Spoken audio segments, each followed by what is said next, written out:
प्रिय श्रद्धालुओं, जय श्री कृष्ण, जय श्री राम, जय श्री राधे राधे, जय श्री महाकाल। इस प्रवचन में आपको श्रवण कराएंगे रामचरितमानस लव कुश कांड के मूल दोहे चौपाइयों का पाठ, हिंदी अर्थ एवं व्याख्या। लंकेश आदिक सुबट मारे वीर जय महिमा मंडनम, ते आज बालक विप्रसो रण परे रिपु मदगंजनम। कुल कहानी अब निज जान लगम, जो शैल तरबौ ले चले, देहू बानर जूह पर्वत डार पुनरण मूल चले। जिन्होंने लड़ाई के बड़े बांके रावणादिक वीरों का संहार कर दिया था, वे आज मुनियों के बालकों के मारे पृथ्वी में पड़े हैं। जो शत्रुओं का दल नाश करने वाले हैं, सो अब तुम अपने कुल की कहानी जानकर लड़ो। यह सुन योद्धा बहुत से वृक्ष और पर्वत लेकर चले और बानरों के समूह हू शब्द करके पर्वत डालने के लिए फिर लौट चले।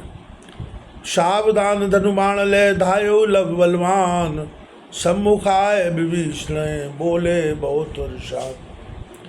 पीछे बलवान लव सावधान हो धनुष्मान लेकर दौड़े और विभूषण के सम्मुख आकर बहुत ऋषाकर बोले, सुन सठ समर बंधु जुझाई, शत्रु मिले परम कदराई। पिता समान बंधु बड़ तोरा, नार तासुले धर बर चोरा। रे मूर्ख विभीषण, सुन समर में अपने भाई को मरवा शत्रु से मिले तूने अधिक कायरता की है। जो तेरा बड़ा भाई पिता के तुल्य था, बलात्कार से तूने उसकी स्त्री घर में रख ली। पापी मात कहू के बारा, सो पत्नी है धर्म तुम्हारा। बूढ़ मरऊ सागर में जाई, मरुगर काट अदम अन्यायी।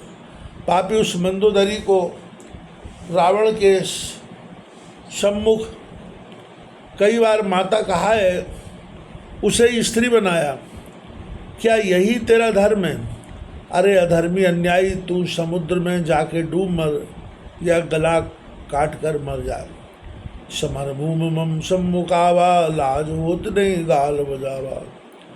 आखिन आगे ते टर जाई, नाहित मृत्यु निकट कल आई। अब तू समर भूमि में सम्मुख आया है, गाल बजाते लाज नहीं आती। शीघ्र मेरी आँखों के आगे से टल जा, नहीं तो खल अपनी मृत्यु निकट ही आई जा। सुन खिसियान गदाते लीनी, सरहत खंड खंड लव कीनी। सात बाण मारे कर क्रोधा, गिरे धरण सर लागत जोधा। गिरत कोप कर सूल चलावा, लव तब तड़ित समान समावा। यह कटु वचन सुनते ही विभीषण खिसियाकर गदाली, सो लब ने बाण मारकर खंड खंड कर दी। क्रोध करके 7 बाण मारे, उनके लगने से थोड़ा पृथ्वी पर गिर पड़ा। विभीषण ने गिरते गिरते कोप से त्रिशूल मारा कि वह बिजली के समान लब के शरीर में समा गए। दूर शूल कर बंधु युग, सर मारे पुनदाप। जामवंत कपिराज नल, अंगद करें बिलाप। तब उन दोनों भाइयों ने तुरंत शूल को निकाल डाला और फिर घमंड से बाण मारे। यह देख जामवंत, सुग्रीव, नल और अंगद जी विलाप करने लगे। जो गिरि तरु कपिडारे आए, रज सम करते देह उड़ाई। निज बाणन कपि घायल कीने, जय जस उचित तस फल दीने। जय जस उचित सो तस फल दीने। जो पर्वत वृक्ष कपि आकर डालते हैं, उनकी ये दोनों भ्राता धूल के समान करके उड़ा देते हैं। इस प्रकार जब लव कुश ने अपने बाणों से सब बानरों को घायल किया और जिसको जैसा उचित था उसे वैसा ही फल दिया। रघुकुल तिलक प्रचारित पाछे, वीर धुरीण बने अति काछे। अंगद हनुमान भट मारे भारी, अंगद हनुमान बट भारी। ते धाये तरु थे लो पारी। पीछे से रघुवंश तिलक ने प्रधान वीरों को, जो बड़े बली और बड़े वीर साज सजे थे, ललकारा। अंगद हनुमान ने बड़े योद्धा भी वृक्ष और शैल उखाड़कर धावमान हुए।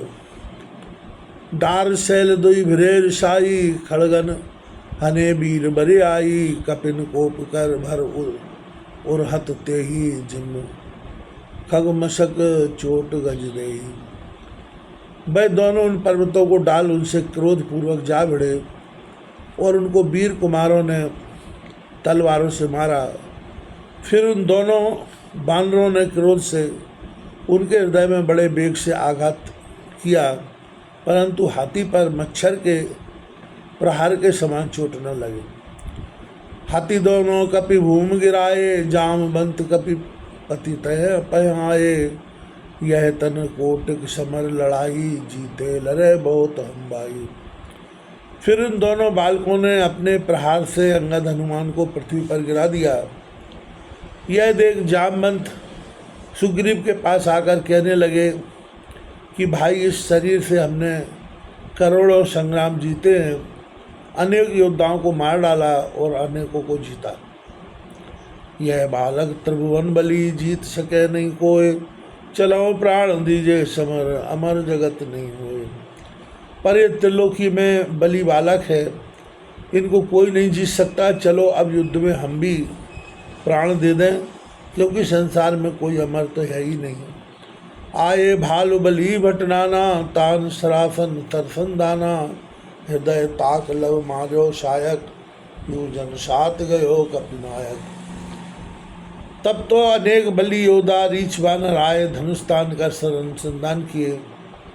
सो लब ने तक कर हृदय से ऐसा बाण मारा कि सुग्रीव 7 योजन उड़ गए। घायल भालू लिपटे जाई, मल्लयुद्ध कुछ कीनता आई। निजबल भालु गर्वन अवनि पछारा, दो कर चरण बांध विकरारा। तो घायल रीछ बानर लिपटने लगे। सो कुछ ने उनसे मल्लयुद्ध किया। अपने बल से जामवंत को कुछ ने पृथ्वी में छोड़ दिया और दोनों हाथ पैर बांध कर व्याकुल कर दिया। हनुमंत बांधे पुन धाई, राखे निकट अश्रु थलाई। रखवारी लब छाणेऊ, वीरा आप गए रघुनायक तीरा।